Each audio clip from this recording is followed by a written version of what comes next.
যখন president Trump ট্রান্সজেন্ডারদের বিরুদ্ধে কড়া অবস্থান নিয়েছিলেন, তখন এক সাহসী বিচারক এগিয়ে এলেন এবং বদলে দিলেন ইতিহাসের গতিপথ। ম্যাসাচুসেটসের ফেডারেল বিচারক জুলিয়া সোবিক স্পষ্টভাবে জানিয়ে দিয়েছেন, 6 জন ট্রান্সজেন্ডার ও নন বাইনারি ব্যক্তি তাদের লিঙ্গ পরিচয়ের ভিত্তিতে পাসপোর্ট পেতে বাধ্য।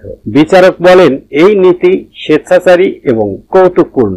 এটি মার্কিন সংবিধানের 5ম সংশোধনীর লঙ্ঘন। এর ফলে বাদীরা অপূরণীয় ক্ষতির সম্মুখীন হতে পারে। প্রেসিডেন্ট ট্রাম্পের নির্দেশ ছিল শুধুমাত্র জন্মের সময় নির্ধারিত লিঙ্গই বৈধ, অথচ এখনো দেশে অন্তত 1.6 মিলিয়ন ট্রান্সজেন্ডার, 1.2 মিলিয়ন নন বাইনারি এবং 5.6 মিলিয়ন ইন্টারসেক্স ব্যক্তি আছেন। তাদের কি হবে? আস্টন অর, জায়া পেরিসিয়ান, সয়ারসো, চ্যাস্টেন অ্যান্ডারসন, ড্রু হল ও বেলাবো, এই 6 জন মানুষ লড়াই করেছেন তাদের পরিচয়ের জন্য এবং তারা জিতেছেন। এই রায় কেবল একটি ব্যক্তিগত বিনয় নয়, এটি মার্কিন আইনে সমতা এবং মানবাধিকারের এক নতুন অধ্যায়ের সূচনা। ট্রাম্প প্রশাসনের বৈষম্যমূলক নীতির বিরুদ্ধে এই রায় ভবিষ্যতের জন্য একটি বার্তা। কেউ পেছনে পড়ে থাকবে না, আইনের চোখে সবাই সমান। এই ধরনের আরো প্রতিবাদ, আইনি লড়াই এবং মানবাধিকারের গল্প পেতে চ্যানেলটি সাবস্ক্রাইব করুন, লাইক দিন ও শেয়ার করুন।